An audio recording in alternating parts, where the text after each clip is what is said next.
제 옆에 여성분은 늘 우리 방송에 늘 나오시는 진보당 경주시의원회 문연지 공동위원장. 네, 반갑습니다. 문연지입니다. 그리고 오늘 우리 방송에 처음 나오시는 분입니다. 진보당 경주시의원회 당원 김종현 당원 나오셨습니다. 네, 반갑습니다. 김종현입니다. 다른 분보다 그 김종현 당원, 제가 김종현 씨 이렇게 호칭을 하면 되겠죠? 네네.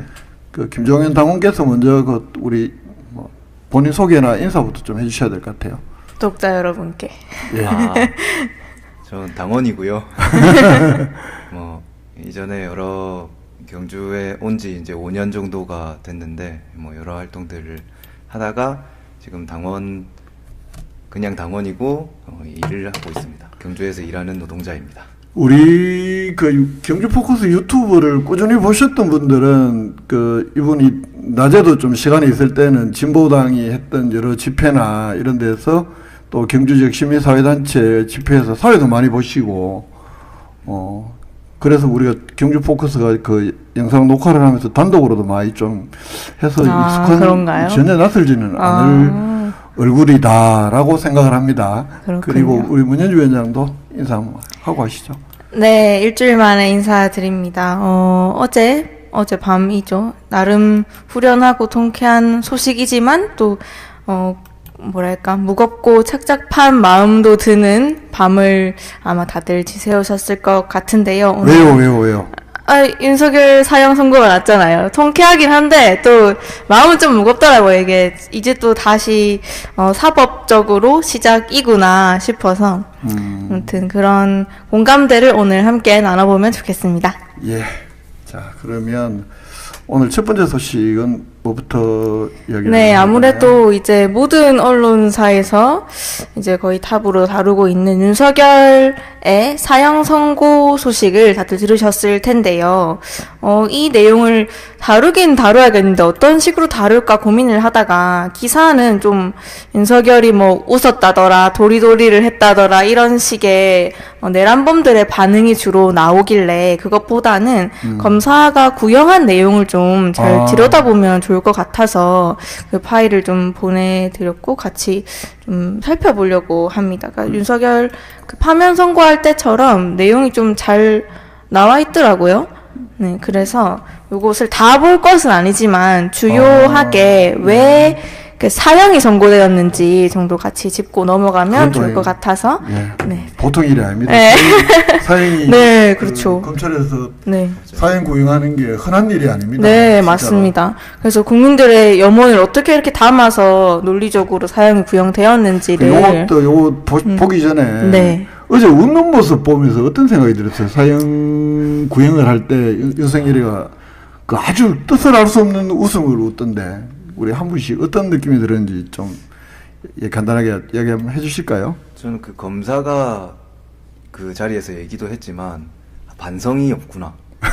이자는 반성이 없고 자기는 좀 어떻게든 빠져나갈 수 있다고 아직도 생각하고 있나? 이런 생각이 좀 들었고 그 좀 역사적으로도 사실 전두환이라고 하는 이 사형 이 판결을 받은 사람이 있지 않습니까? 그렇죠.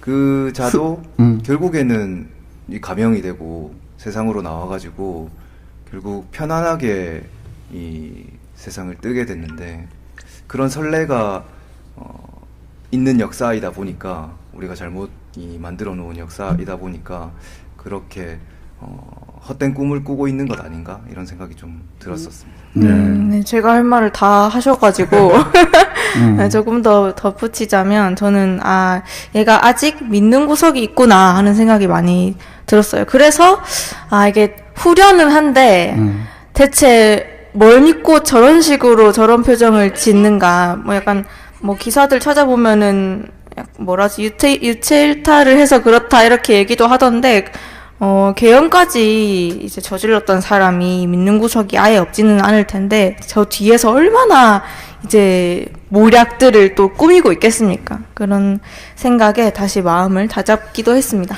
저는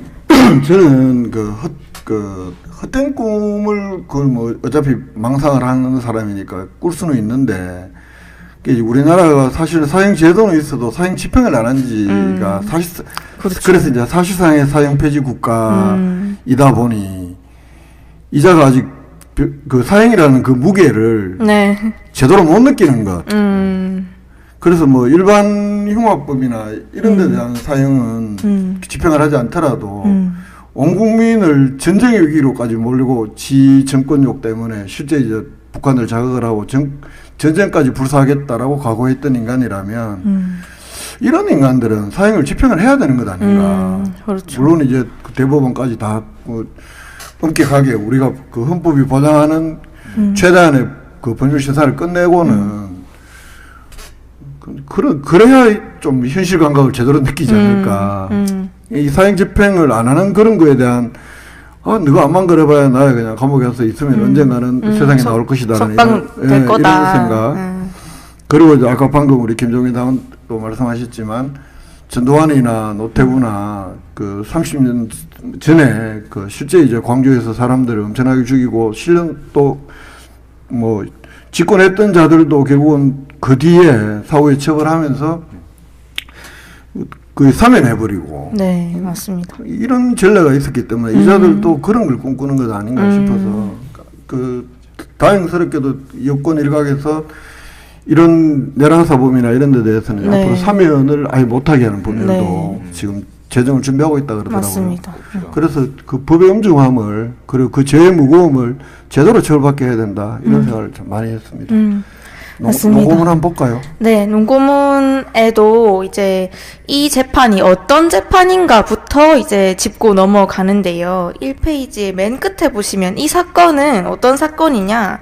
현직 대통령이었던 피고 윤석열과 김용현 등이 국민이 받을 고통은 아랑곳하지 않고 자신들의 권력욕을 위해서 비상계엄을 수단으로 입법권, 사법권을 찬탈하여 권력을 독점하고 장기 집권을 목적으로 북한의 무력 도발을 유인해서 비상계엄 요건을 조성하려고 했으나 실패하자 헌법과 법률이 정한 실체적 절차적 요건도 충족하지 못한 상태에서 저지른 반국가적인 행위다. 이렇게 해서 이제 군과 경찰을 동원해서 헌법기관인 중선관위의 기능도 강제로 침해한 사안이다라고 이제 정확하게 명시가 되어 있고요. 그래서 지금 어떤 이유로 사형이 선고되었는지 천천히 봅시다. 이거 뭐 그렇게 우리가 쉽게 보는 것도 아닌데. 그러면 조금 더 얘기를 해보면요. 하고 싶은 얘기 많았는데. 뭐 하는 사람이 뭐 아프지 뭐 우리가 뭐 천천히 하세요. 네, 3페이지로 보시면 이제 이제 윤석열을 비롯해서 비상계엄을 앞두고 소집되어서 비상계엄 선포시까지 장시간 대기한 국무총리 한덕수, 행안부 장관 이상민. 잠시만요. 제가 이렇게 표시를 좀 할게요. 네, 감사합니다. 이렇게 제가 표시한 부분, 이 부분입니다. 네. 이상민, 국정원장 조태용, 법무장관 박성재, 대통령 비서실장 정진석, 안보실장 신원식, 민정수석 김주현, 안보실 차장 김태효 등 국가의 안전과 국민의 생명 및 자유 그리고 법치를 담당하는 지위에 있던 자들은 당시 총칼로 위협받거나 통제받지 않고 자유롭게 이동하고 통신할 수 있었고 실제 자유롭게 이동하면서 핸드폰을 사용하고 있었음에도 비상계엄을 선포하려는 사실과 이를 위해 국무위원을 소집하고 있다는 사실을 언론을 통해 국민에 알려 이를 제지하려는 시도조차 하지 않았다. 이 부분 나중에도 얘기하겠지만 우리 경주 명예시민증 대상에 올라와 있던 정진석 이름이 여기 들어가 있죠. 그래서 그들 중 단 한 명이라도 문자 메시지 등 통신으로 비상계엄 선포 예정을 외부에 알렸다면 이 비상계엄의 실행은 현실적으로 불가능하였을 것이다.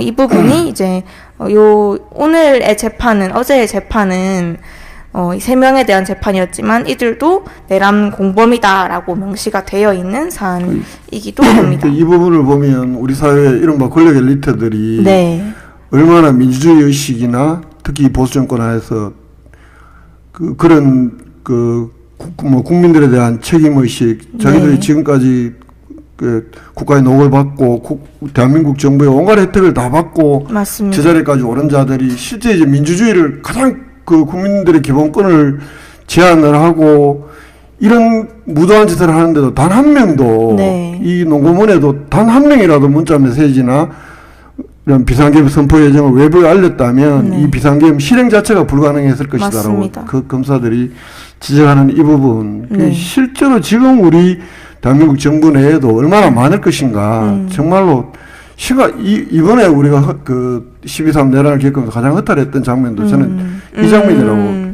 그 중에 하나가. 그렇죠. 그 많은 국무위원들 누구 하나 자기 목숨 걸고 이거 안 됩니다라고 이야기한 놈이 한 놈이라도 없었다는 거죠. 맞습니다. 신용만 내거나 네. 그 정도. 그래서 검사 측에서도 그 다음 페이지 초반에 보시면 두 번째 줄에 이에 동참하거나 묵인한 그들이야말로 국가의 안정과 국민의 생명 및 자유를 위태롭게 하는 피고인 윤석열 등의 헌정 질서 파괴 행위, 소위 반국가 활동에 동조한 반국가 세력으로 평가받아 마땅한 자들이라 할 것입니다.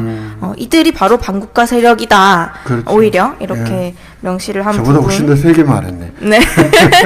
네, 맞습니다. 네. 이제 다음 5페이지부터는 주요 혐의에 대한 증거 관계가 쭉 나오는데 그간에 이제 조사했던 부분들이 나오게 됩니다. 첫째는 범행의 동기 및 사전 모의 관련된 부분인데요.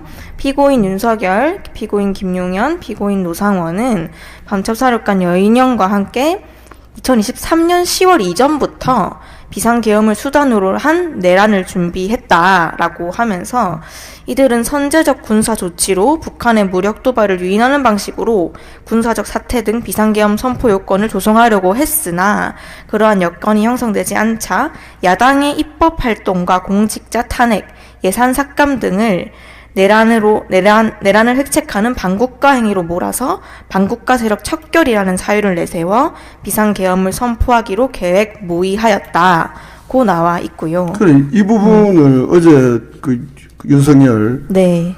최후 진술에서도 이 이야기를 하더라고요. 이게 야당의 그 무리한 입법 활동이나 예산을 갖고 이런 것이 오히려 반국가적인 행위가 아니냐는 그런 궤변을 늘어놓던데 그건 법률로서 할 수 있는 일이고. 맞습니다. 그래서 범행의 동기 및 사전 모의에 관련된 이제 증거 관계들을 확보했다. 그래서 이 이제 객관적인 자료랑 모의에 참여했던 피고인들을 조사했을 때 진술로 입증이 된 사안이다라고 밝혔고요. 두 번째. 검찰에서 그런 이야기를 하잖아요, 그죠? 네, 맞습니다. 이 야당의 공직자 탄핵이나 예산 삭감 이런 것들을 반국가 행위로 몰았다. 이게 얼마나 어처구니 없는 행위들. 민주주의 민자도 모르는 자들이. 그렇죠.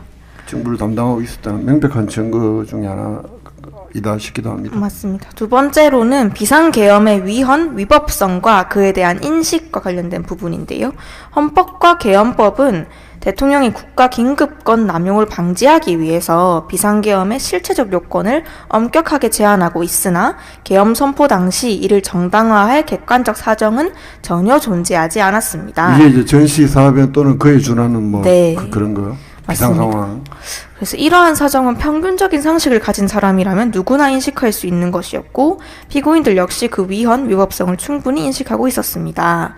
국무회의의 실질적 심의를 거치지 아니하였고 사전에 국무위원회 부서도 없었으며 국회에 지체 없이 통지하지도 아니하였습니다. 다들 법률 하더라도 요건을 네. 갖춰서 하더라도 당연히 다 거쳐야 되는 절차들까지도 전혀 안 맞습니다. 지키는 요건이 안 되니까 이 절차들을 조차도 못 지킨 거죠. 맞습니다. 그래서 실제적으로 그리고 절차적으로 모두 다 요건을 충족하지 못했기 때문에 위헌, 위법한 조치다라고 이제 얘기를 한 것이고요. 세 번째로는 위헌, 위법한 포고령 발령에 관련된 이야기였습니다. 의사들 때려잡는다 네. 해서고 맞습니다. 1조부터 그러니까 이 사건 폭동 검사 측은 그래서 이 이제 비상계엄 이 사태 자체를 폭동이라고 이제 이야기를 했는데요. 폭동 실행 과정에서 헌법과 법률에 반하는 포고령을 발령하고 이를 근거로 계엄 해제 요구한 의결을 위해서 국회에 진입하는 국회의원을 체포하려 했으며 계엄에 반대하는 국민의 정치적 의사표현을 제한하는 등 국민들을 강압했습니다. 그런 사례들을 쭉 나오니까 이제 이건 우리가 많이 좀 아는 사례니까 맞습니다. 제목만 좀 얘기를 하고. 맞습니다. 그래서 이제 검사 측에서도 이 부분은 이미 윤석열이 이제 파면 당할 때, 탄핵 당할 때 이미 이제 명확히 확인된 부분이라서 짧게 짚고 넘어간다고 얘기를 했고요. 네 번째로는 군과 경을 동원한 국회 봉쇄 및 출입 통제와 관련된 건입니다. 그렇죠. 요 사실이 엄청나게 많은 증거가 있었나 봐요. 그래서 증거가 다른 사안에 비해서 훨씬 더 길게 세부적으로 묘사가 되어 있습니다. CCTV 영상뿐만 아니라 상당히 많은 사람들의 이름과 작전 일지 등이 나와 있고요. 5번째로는 군경을 동원한 중앙선거관리위원회 봉쇄 및 출입 통제와 관련된 부분. 그래서 롯데리아 CCTV 영상이나 여러 사람들의 진술로 다 입증이 되었다라고 하고, 그리고 롯데리아에서도 그 노상호이가 네. 무슨 쿠폰으로 샀다며요. 그거는 또 지돈도 안 쓰고 진짜 골떡이 나구나. 네, 그랬군요. 자친다 자체 진짜. 그렇네요. 쿠폰이 있어서 롯데리아를 간 건가요? 그러게 말입니다. 그야 적어도 아니 뭐 고기라 좀 꼭 미개가면서 그러게요. 목숨 걸고 하는 그 불법 짓을 하면서도 그래. 그러게 말입니다. 아무튼 이 5번째 사안도 수많은 이제 증거들로 입증이 된 사안이다. 그리고 6번째, 주요 정치인 등 체포조 운영과 관련해서도 이제 반국가 세력으로 지목한 인사들의 신병을 확보할 목적으로 합동 체포조를 편성 운영하였다는 그 자체가 것이 다 불법이니까. 네. 예. 그리고 여러 증거를 통해서 다 드러났다. 그리고 마지막 7번째로 이제 주요 언론사 단전 단수 및 민주당사 봉쇄와 관련해서도 정치적 반대 세력을 제거하기 위해서 특전사 병력을 투입해서 민주당사를 봉쇄하고 인원을 강제로 끌어내려고 했고, 언론사의 단전 단수를 통한 봉쇄를 통해서 이 계엄을 반대하는 여론을 확산되는 것을 차단하려고 했다. 이것도 이제 여러 사람들의 객관적인 자료와 증거, 이제 녹음 등으로 입증이 되었다. 만약에 실행이 됐다고 하면 단전 단수 이게 뭐 단순히 뭐 엘리베이터에 사람 갇히는 문제가 아니라 네. 그 안에서의 일체 활동들도 못하게 되고 언론사들이 특히 네. 또 뭐 아까 뭐 조금 전에 이야기했듯이 뭐 그런 엄청난 또 사고들도 있을 수 있고 실제 엄청나게 위험한 건데, 이게 이제 왜 우리가 보면 이명박 정권 때나 박근혜 정권 때 우리 민주화된 이후에도 특히 노동조합의 어떤 뭐 우리가 상용자동차에서도 봤고 단합할 때 단전 단수 뭐 이런 식으로 하거든요. 얼마나 옛날에 포스코 포항 쪽의 건설 노동자들 또 그런 일이 있었고, 정말 그 반인권적이고 진짜 반문명적인 행태인데 이런 걸 획책을 했다는 것 자체도 참 놀라운 일입니다. 그렇죠. 언론을 그렇기도 하고 언론을 통제해서 콕 집어서 몇 개 언론사 정보를 자기들 입맛대로 이제 정보를 계속 국민들에게 제공하려고 했다는 것 자체도 문제인 것 같고, 그래서 피고인들의 이제 양형과 관련된 건에서 이제 윤석열 관련된 것만 뽑아놓은 자료인데요. 이제 첫 번째로 공동체 존립을 위협하는 내란 범행의 중대성이라고 해서 이 과거의 사례는 내란은 그 본질상 군사력 또는 이에 준하는 무력 사용이 수반될 수밖에 없고, 특정 세력의 권력 장악이나 정권 교체에 그치지 아니하며 권력 장악과 유지 과정에서 국가 공동체의 근간이 파괴되거나 국민 다수의 생명, 신체, 재산 및 자유가 무차별적으로 침해된 결과로 이어졌다는 사실을 알려주고 있습니다. 과거 사례가. 그런데 이 윤석열 이제 내란 일당이 저지른 이 사안은 나중에도 나오지만 그것을 더 능가하는 사안이고, 아무튼 그래서 동서고금을 막론하고 사회 공동체의 존립과 안전을 근본적으로 해하는 범죄에 대해서는 가장 극한 형벌로 대응하고 있다. 그래서 이 범행이 얼마나 중대한가. 그리고 우리나라 형법에서도 내란죄가 이제 공소시효가 없는 그렇죠. 예. 사형이나 무기징역, 그다음에 무기금고 이런 식으로만 처벌할 수 있는 아주 중대한 범죄다라고 나와 있고요. 1980년대 이후 재현된 헌정 파괴가 이제 그러니까 그렇죠. 다들 아시는 내용이라고 생각은 드는데, 그러니까 그 당시에 이제 비상계엄이 확대되고 유혈 사태가 발생하고 이런 참혹한 결과가 초래되는 것들을 우리 국민들이 다 봐왔는데, 이 과거의 경험이 다시는 비상계엄이 일어나지 않겠다라고 생각했던 우리 국민들에게 얼마나 큰 충격을 안겼는가. 그리고 이게 실제로 됐다는 것 자체가 헌정이 다시 파괴됐다는 것 이 자체로도 이 국제사회에 우리나라가 안정된 민주국가라고 하는 그 신뢰를 심각하게 훼손한 사안이다. 라고 이제 밝혀져 있고요. 저도 이 대목이 어제 뉴스에서 그 기자들도 뽑아서 보도를 하던데 네. 그동안에 어렵게 싸웠던 대한민국은 안정된 민주국가라는 이게 이제 80년 이후에 수많은 국민들의 피와 눈물로 이룩한 그렇죠. 그 다시는 내란은 일어나서는 안 되고 그걸 또 극복하고 우리가 이제 87년에 헌법을 만들고 최소한의 어떤 절차적 민주주의를 가져온 사회가 됐는데 그걸 일거에 뒤엎었기 때문에 그동안 싸워왔던 국민들의 자긍심, 국제사회 신뢰 심각하게 훼손됐다. 이건 뭐 엄청 큰 죄죠. 이 죄가 국민들 마음에 준 상처가. 맞습니다.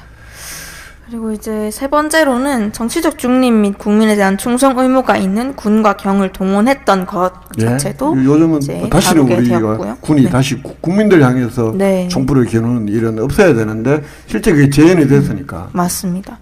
이놈들에 의해서. 네, 맞습니다. 네 번째로는 국민 갈등 및 국론을 분열시킨 것. 그러니까 이 이제 비상계엄이 터지고 이제 우리 국민들이 광장에 쏟아져 나왔지만 저 적들도 거리로 나왔지 않습니까? 그러면서 이제 정치적인 반대 세력들, 이제 국민들까지도 반국가 세력이라고 규정하고, 네. 그 척결을 내세운 비상계엄 선포가 이거 자체가 없었으면 이렇게 하지도 않았다. 네, 반국가 세력이라고까지 규정할 일은 없었다. 이런 겁니다. 그래서 국민 갈등과 공론을 분열시켰다는 것이고요. 다섯 번째로는 대한민국 경제 상황 악화 및 국가 신인도 추락. 요거는 요 정도 네, 제목. 맞습니다. 여섯 번째로 이제 재발 방지의 필요성. 그렇죠. 주름하게 처벌해야 다시는 꿈도 못 꾸게 만들어야 되는데 이런 맞습니다. 차원이잖아요. 쉽게 이야기하면. 맞습니다. 그 윤석열이 자유민주주의 대한민국을 지키고자 이 비상계엄을 했다고 하지만 이렇게 위헌적이고 위법적인 비상계엄을 통해서 국회도 마비시키고 선관위도 기능을 훼손하고 국민들의 정치적 자유, 언론 출판의 자유, 생명 신체의 자유 등에 중대한 위협을 가하고 전공의 처단 등 특정 직업군에 대한 위해적인 언사로 직업의 자유를 침해한 것은 그 자체로 자유민주주의 헌정질서를 파괴한 것이다. 나아가서 이 사안이 비상계엄의 준비와 실행이 대통령 개인의 단독적인 판단에 따른 것이 아니라 이를 인식하고도 비상계엄 성공 후에 권력 공유를 위해 다수의 공직 엘리트들의 동조와 방임에 따라 실행이 이른 구조적 사안이다. 라고 이제 성격을 그렇게 딱 규정을 하네요. 그러니까 네. 공무원들도 똑같은 놈들이다. 맞습니다. 자기들이 권력 공유에 눈이 먼 거죠. 맞습니다. 그 두 가지 사안이 더 남아 있는데요. 일곱 번째는 엄정한 형별의 필요성 및 양형에 관한 판단. 요거는 제목만 봐도. 네, 맞습니다. 같고. 마지막으로는 이 사건의 가장 큰 피해자인 국민의 엄벌 호소입니다. 예. 그래서 이런 사안들을 가지고 이 마지막 대목은 제가 한번 읽어볼게요. 네, 좋습니다. 피고인 윤석열 등은 국민으로부터 용서받지도 못하였고 용서받을 마음도 태도도 없어 보인다. 이에 국민은 강력한 처벌을 희망하고 있고 정의 소유의 마지막 보루인 법원이 그 역할을 해줄 것을 기대하여 맺고 있다. 그러니 사행해달라. 네, 맞습니다. 이렇게 구형으로 가는 거고, 그죠? 네. 그래서 뒤에는 이제 이렇게 구형하더라도 뭐랄까 형이 조금 줄어들 만한 요소가 있었는지 가능 사유가 네. 참작할 만한 사유가 없다. 네, 맞습니다. 최소한의 반성이라도 해야 뭐. 맞습니다. 검사 측에서도 가장 큰 이유로 이제 반성을 하지 않았다. 예. 지금도 이제 그런 태도를 유지하고 있다는 것을 가장 큰 이유로 이제 사형을 선고하게 되었습니다. 이 대목도 재밌네요. 아까 같이 이야기 나눴던 부분인데 네. 대한민국은 사실상 사형 폐지 국가라고 한다. 맞죠. 사형을 집행하지 않기 때문에 그런다. 그럼에도 사형은 구형이 되고 있고 선고가 되고 있다. 이런 사형의 의미는 사형을 시킨다는 어떤 생명을 끊는 의미가 아니라 공동체가 재판을 통해서 범죄 대응 의지 그에 대한 신뢰를 구현하는 것으로 기능하고 있다. 이 대목은 신선하네요. 공부한 사람들 가면 읽어볼 만한 내용이네. 맞습니다. 그래서 그 뭐 여러 자극적인 기사들, 좀 재미 요소들의 기사들이 막 쏟아지고 있는데 이런 걸 좀 내일은 아마 경향이나 한겨레 정도는 좀 전문이 나오지 않을까. 저는 오늘 아침에는 한겨레 어제 마감 시간 때문에 오늘 제가 종이신문을 좀 받아보거든요, 집에서. 그걸 기대하고 봤는데 없던데 내일은 아마 있지 않을까. 역사의 기록 측면에서라도. 맞습니다. 그래서 이 부분을 좀 잘 우리도 보고 가면 좋겠다는 취지로 가지고 오게 되었고요. 예. 아까도 잠깐 말씀드렸지만 요 안에 우리 명예시민증 뭐 대상자도 들어 있고 그러니까 그렇죠. 그 최근에 그 기자 간담회에서도 어제 네, 그 4명 다 줄만한 이유가 있다고 설명하잖아요. 네, 그렇죠. 그 그러면 영상 우리 보셨습니까? 네, 봤습니다. 그러면서도 뭐라지 문제가 되면 나중에 뭐 어떻게 하겠다 뭐 이런 식의 엄청 모호한 태도를 취했는데 저는 이걸 보면서 우리 김종인 당원한테 너무 말 안 하고 계시니까 네. 우리 지역에서 막 현역 국회의원은 이런 자들의 석방을 요구하면서 또 탄핵 반대를 요구하면서 작년 3월달에 경주 서천 두치에서 집회를 하면서 심지어 윤석열 만세를 외쳤던 그렇죠. 정치 집단들이 있어요. 이걸 어떻게 봐야 됩니까? 우리가 만약 진보당이 이 사람들에게 요구를 한다면 어떤 요구를 할 수 있겠어요? 1차는 사과겠죠. 그 입장을 밝히고 사과해라. 국민들 앞에 사과해라. 마찬가지인 것 같아요. 지금 이 경주 지역의 뭐 경북의 대부분이기도 하지만 마이크 조금 앞으로. 네, 지역의 정치인들이 대부분 국힘 소속인데 다 자기 입장을 밝혀야 될 것 같습니다. 당장의 이 사형 구형에 대해서도 국힘 자체에서도 지금 입장을 안 밝히고 있는데 이것도 문제라고 생각하고 그렇죠. 당 차원에서 논평 자체를 아예 안 내는. 지역의 의원들, 뭐 직책을 가지고 있는 사람들 이런 사람들이 즉각적으로 이 사과 오늘 국민들에게 시민들에게 반성하는 태도를 보여야 된다고 생각합니다. 좋은 의견. 우리 경주랑 가까운 울산에서 현수막 같은 거 건 걸 보니까 김두겸 이제 시장도 국민의힘 사람이잖아요. 그를 비롯한 이제 국회의원이나 시의원들 중에 이제 이 내란 관련된 막말을 한 사람들이 꽤 있나 봐요. 그런 사람들에 대한 사과를 요구하는 현수막들이 걸리기도 하고 있습니다. 근데 우리 경주는 실제로 이제 탄핵 반대 집회까지 열고 그때 이제 지금 대표인 그때는 장동혁이가 당직은 맡고 있지 않았을 텐데 우리 지역 국회의원하고 뭐 친하다 이러면서 와가 연설도 하고 막 그랬어요. 기가 막힌 일이. 그렇죠. 거기에 사회보험 시원도 있고. 맞습니다. 이왕 마이크를 잡으신 김에 당 논평까지 같이 소개를 해주시면은 좋겠는데. 네. 당 논평을 볼까요? 이 어딨지? 요겁니다. 네. 이겁니까? 네네네. 예. 진보당에서 논평을 냈는데요. 바로 내란 속의 윤석열엔 아랑 곳 없이 한동훈 제명에만 골몰한 국민의힘 이러고도 내란 본당이 아니란 말인가 라는 제목입니다. 말 그대로 이게 보니까 오늘 날짜로 낸 논평이네요. 네, 맞습니다. 구형이 나왔는데도 불구하고 그 새벽까지 회의를 하면서 한동훈 제명 이 얘기만 이 국민들께 전달을 했는데 이번 일로 따로 논평을 낼 계획이 없다라고 하면서 이렇게 제명 소식만 정했어요. 대체 어느 나라 정당이냐 내란 본당다운 뻔뻔함이다라는 내용이고 그래서 이 가짜뉴스 특기까지 꾸려 국민의힘에 대한 내란 정당 프레임이 가장 심각하고 악랄한 가짜뉴스라고 주장하더니 이러고도 내란 본당이 아니란 말입니까? 하는 내용입니다. 예. 그러니까 이런 걸 보면 끝까지 반성이 없는 건 윤석열이나 국민의힘이나 똑같은 거 아닌가 이런 그렇죠. 생각도 들고 전혀 다르지 않다.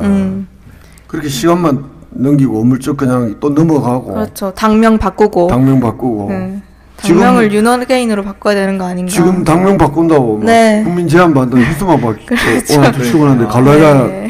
저도 여기 오다가 봤습니다. 혹시 그 안에 넣을만 적당한만 한마 윤어게인. 윤어게인가? 저는 최근에 반죽 제일 재밌던 게 국민의 암당. 그래 옛날에는 뭐 국짐당 했는데. 국민의 짐 뭐 이런 것도 있었는데. 이제는 짐 수준이 아니고. 거의 암유발 수준이다. 저는 그 국민이라는 이름을 뺐으면 좋겠어요. 그렇죠. 그걸 갖고도 바꿔야 된다고 이야기를 하면서 그 당의 최고위원 중에 한 사람이 그게 뭐 피플스 파워 뭐 이런 파트가 이런데 그게 해석을 하면 인민으로 해석도 된다 이렇게 바꿔야 된다고. 그래요? 그렇죠. 그 영어로 원래 해석하면 윤.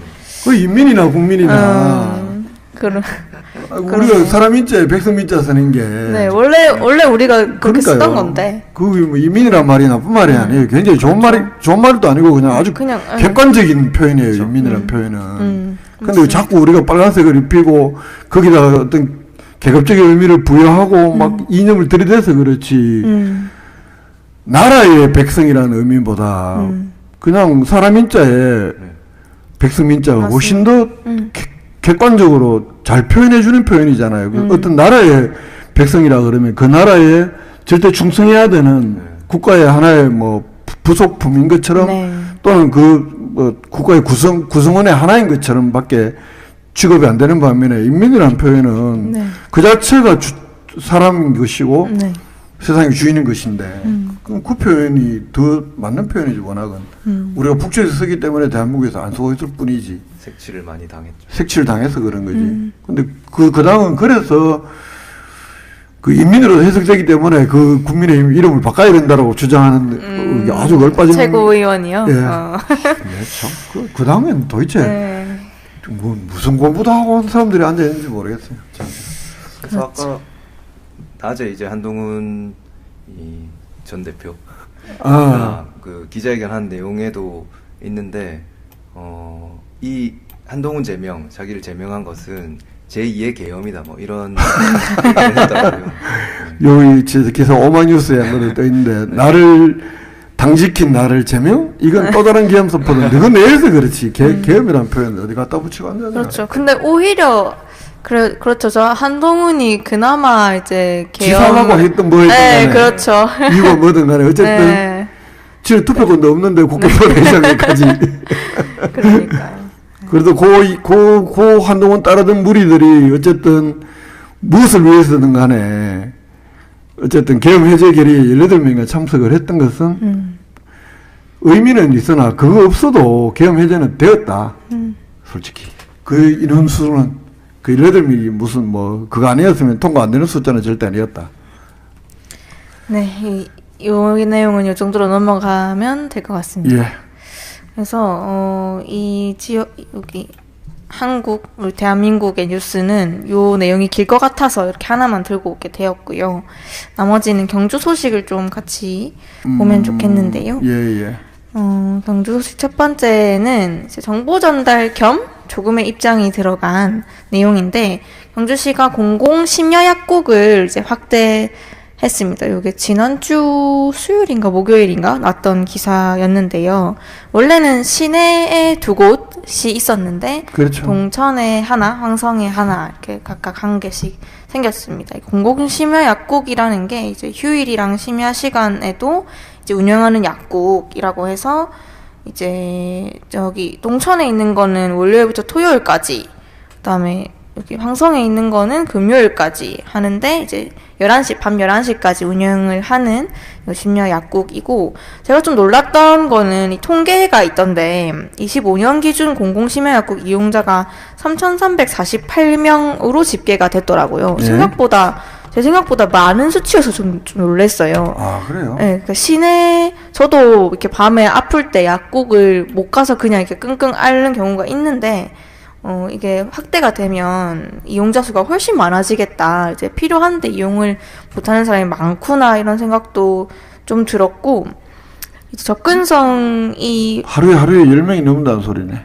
그렇죠. 이 시간대, 이 짧은 시간대만 하더라도 하루에 10명 꼴이네. 평균 잡으면 그죠? 360원 나눠보면. 그렇죠. 특히 경주에 생기는 데는 이제 달빛 어린이 병원으로 지정된 그 한빛병원이나 네. 한빛 아동병원 옆에 있는 약국이거든요. 저는 거기를 지나면서도 달빛 아동병원으로 지정이 됐으면 그 근처에 있는 약국도 좀 오래 열어야 되는 거 아닌가 고민이 있었는데 다행히 이번에 이제 심야 약국으로 지정은 이게 됐다고. 이제 이 공공 심야 약국을 운영을 하면 네. 이 기사는 없는데 제가 작년에 좀 취재를 해서 쓴 기사를 보면 네. 이게 시간당 4만 원인가 이제 그게 그러면 3시간 하면 하루에 12만 원인가 이걸 이제 국비 30%, 그 도비 30%, 경주시 예산 70% 이렇게 지원을 하거든요. 그 작년에 네. 이제 예산이 한 6천만 원밖에 안 되고 올해는 한 1억 정도 되겠죠. 네 군데가 더 늘어나니까 두 군데가 더 늘어나니까 이게 근데 경주처럼 이렇게 넓은 도시에서 네. 4개뿐인 것은 굉장히 적은 수치예요. 맞습니다. 구미가 장일에 5개. 네, 맞아요. 구미는 그 달빛 아동병원 수도 저희는 이제 경주에 1개인데 구미가 3개인가 되더라고요. 예. 많아요. 포항도 2개인가 있고. 그래서 경주시가 이게 공공심야약국이라고 붙은 게 이제 이런 의료의 영역이 공공의 영역인데 사실 이어야 하는데 그러지 못하는 상황에서 이런 방향으로 가는 것은 환영한다. 하지만 조금 더 이제 대폭 확대가 되어야 하는 것 아닌가 이런 생각. 결국 이제 이게 이제 예산 문제를 이야기를 할 텐데 네. 돈만 많이 줘 보여서 얼마든지 더 많이 할 테고 그게 이제 그렇다고 해서 뭐 약국에 돈 많이 벌게 하자고 이걸 하자는 게 아니라 실제로 지금 있는 것도 지금 4개도 다 시내부이란 말이죠. 그러면 시 외곽지에 사는 사람들이 갑자기 응급약이 필요했을 때 어떻게 해야 되나. 그래서 적어도 우리가 이제 경주를 동서남북으로 이렇게 나눠보면 크게 한 4개의 끝지점들이 있잖아요. 예를 들면 네. 안강, 간포, 남쪽에 외동, 뭐 저쪽에 내남, 아니면 서쪽에 이제 서면 이런 식으로 묶어서 좀 권역별로 한 군데 정도는 하는 것이 시내 오히려 4군데 하는 것보다 시내는 뭐 경주 시내가 많다는 뜻이 아니라 시내는 솔직히 2군데, 3군데 정도에도 자동차로 이동을 하면 밤에 뭐 거의 얼마 안 걸리는데 오히려 좀 권역별로 이렇게 좀 확장을 하려고 시가 노력을 하는 게 좀 필요하지 않을까. 맞죠. 그런 생각이 좀 많이 들었어요. 그래서 저는 결국에는 한정된 예산을 어디에 누구를 위해 쓸 건가의 문제이기도 하잖아요. 당연하죠. 그러니까 그게 핵심이죠. 그렇죠. 근데 따지고 이게 어떻게 보면 저출생과도 아주 연관되는 문제인 것 같은 거예요. 지금 경주시가 그래 신혼부부 100만 원 뭐 네. 지원하는 것보다 그렇죠. 그리고 이제 작년에 보니까 경주시가 저출생 모시기 해가지고 최우수상을 받았거든요. 그 받은 첫 번째 이유 중에 하나가 이제 만남 주선을 많이 했다. 의미 없는 상이 네, 이런 건데 아니 애를 낳아도 애를 키우기 쉽지 않은 사회니까 당연히 출생률이 낮은 것인데 이런 부분들. 그 상은 이런 겁니다. 경북도 이철우 지사가 뚱딴지처럼 저출생과의 전쟁을 네. 작년에 홍보해서. 들고 나오면서 시군마다 막 그 도가 만들어 놓은 예산을 써야 되고 거기에 조응해서 정책들을 잘 실행하냐 이제 이걸 보고 주는 거예요. 그래서 뭐 무슨 신혼부부 만남 제 그렇죠. 작년에 썼던 기사 중에 그 경북도에서 워낙에 한 550상강을 만들어서 일본에 6박 7일인가 뭐 크루즈 여행을 가는 프로그램이 있는데 대체 청년들 뭐로 보고 숫자가 안 되니까 경주시의 그 경북문화관광공사에 17상을 배당을 해갖고 예를 들면 그런 식으로 그게 묶음 돈이 그러니까 한 상당 500만 원씩 지원을 하는 거예요. 여행비로. 그것도 우리나라 가는 쓰는 것도 아니고 일본 가서 미친 짓이지 그게. 그렇죠. 그래서 이렇게 그럼 뭐 베트남 보내면 그 애가 생기면 또 왜다 말이야. 그러니까요. 기가 막힌 일들이 그래서 많습니다. 이런 예산들 이렇게 세고 있는 예산들이 엄청 많잖아요 경주시에 뭐 이것뿐만 아니라 많은데 지금 다 얘기할 수는 없지만 아무튼. 공공심야였고 이 부분들은 다다익선인데 그래도 뭐 예산이 아까 말씀드린 더 제한이 있으면 그래도 좀 지역을 안배하는 그런 것도 좀 시가 의도적으로 노력을 기울여야 되는 부분이 아닌가 이런 생각을 합니다. 맞습니다. 그래서 이것과 이제 조금 대비되는 아니 뭐랄까 말씀하세요. 비슷한 내용으로 다음 내용도 들고 오게 되었는데요. 혹시 다음 내용을 소개해 주실 수? 저도 이 기사 봤는데 네. 그 경주시의 버스 정류장 문제인데 이 가림막 사각지대 찬바람 속 시민들 한파의 무방비라는 제목입니다. 이 예. 기사 내용은 이제 구정동의 버스 정류장인데 옹기 시설 뭐 가림막 이런 것들이 전혀 설치돼 있지 않은 곳들이 여기 뭐 말고도 제가 여기 오면서도 이 골목에도 있더라고요. 예, 여기도. 그래 여기 사람 많이 탈 것 같은데 하는 곳이었는데 뭐 아무튼 그런 저쪽에 교육 옆에는 그래도 밑에 의자에 그또 따뜻한 거 열선도 넣어놨어. 거기 이제 주민의 사연을 이렇게 기사로 써놨습니다. 그래서 김모 씨가 아침마다 이곳에서 버스를 타는데 바람이 그대로 들어와서 10분만 서 있어도 손발이 얼어붙는 느낌이다. 그래서 유리 가림막만 있어도 훨씬 나을 텐데 매년 같은 상황이 반복된다. 하고 오히려 이런 상황이다 보니까 기다리다가 뭐 택시를 탄다. 다른 그래, 안 날에 그래도 이 기사를 보면서 이게 이제 에너지경제신문이라는 곳에서 이게 썼던데 이게 왜 좀 전수조사나 이런 것도 지난번에 우리 자전거 네, 그것처럼 경시가 맞습니다. 좀 해서 좀 골고루 이런 데가 진짜 필요한 거거든요. 네, 시골에 맞죠. 한두 명씩 바람도 더 세고 제가 요 기사를 보고 좀 찾아보다가 경주시 의회 회의록에 들어갔는데 예. 이런 버스 정류장과 관련된 시설 관리를 어떻게 하고 있지 보니까 매년 폭염에 대비해서는 늘 회의록에 내용이 있어요. 그 포그라고 하나요? 그 예. 뭐 안개 같은 거 분사해서 시원하게 하는 거. 이런 데는 예산도 이제 본 예산도 책정되어 있고 추가 경정해서도 예산을 책정한 사례가 작년에도 있고 재작년에도 있는데 이 버스 정류장의 한파 대책과 관련해서는 23년이랑 21년에 언급은 되는데 이제 예산 문제 혹은 저기 외동이 무슨 스마트 머시기 산업 이런 거 채택되면서 거기에 뭐 설치가 되어 있다 시범적으로 요런 내용만 있고 한파에 대한 대책은 논의 안 했더라고요. 은명 지역에 그 버스 정류장도 되게 열성 깔려 있고 그렇지 않나요? 그래서 저도 잘 모르겠어가지고 이런 전수조사가 필요할 것 같은 게 그 경주시에서 내놓은 자료에 따르면은 많은 곳들이 하고 있고 열선이 있거나 이 방풍막이라고 하나요? 가림막이 있거나 한데 또 안 그런 곳도 있다고 하니까 이참에 전수조사가 필요하겠다는 생각으로 들고 오게 되었습니다. 이런 거 뭐 가능하면 한 사람이 기다리더라도 이런 데가 또 버스는 더 자주 안 올 거 아닌가? 맞아요. 저도 그 얘기를 하려 했는데 미안합니다. 경주가 더 필요하다 이런 생각이 들거든요. 이런 이 안전시설, 좀 기다리는데 좀 편하게 기다릴 수 있는 시설이 더 필요하다 생각 드는데 얘기하신 것처럼 배차 간격이 너무 길고 그리고 경주가 또 바람이 많이 붑니다. 그렇죠. 지역에 비해서. 그래서 좀 선정을 어쨌든 해서 우선 지역을 먼저 설치를 한 거겠지만 사실 시가 좀 더 그 버스 이용을 용이하게 만들어 놓으면 이용객도 늘어날 거고 그러면 그 이용객이 늘어난 만큼 이 더 설치가 필요한 그렇죠. 지역도 늘어날 거거든요. 결국 이용객을 늘리는 것도 시의 역할이라고 생각하고 늘려야 또 그 버스 회사에 지원하는 손실 보전금도 줄어듭니다. 그리고 환경적인 측면에서도 버스를 이제 자가용보다 더 잘 이용하려면 이런 시설이 있어야 되기도 하고 제가 얼마 전에 여기 황성동에서 외동으로 가려고 하는데 버스가 거의 없잖아요. 바로 그렇죠. 가는 버스는 진짜 없고 환승해야 되고. 네, 그래서 또 놓칠까봐 거의 한 15분 전에 나와서 결국에 한 30분을 기다렸는데 너무 추운 거예요.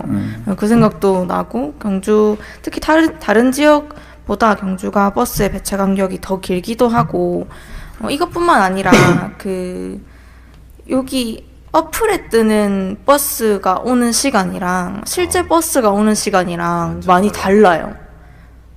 근데 실시간 교통 정보는 거의 맞지 않던가요?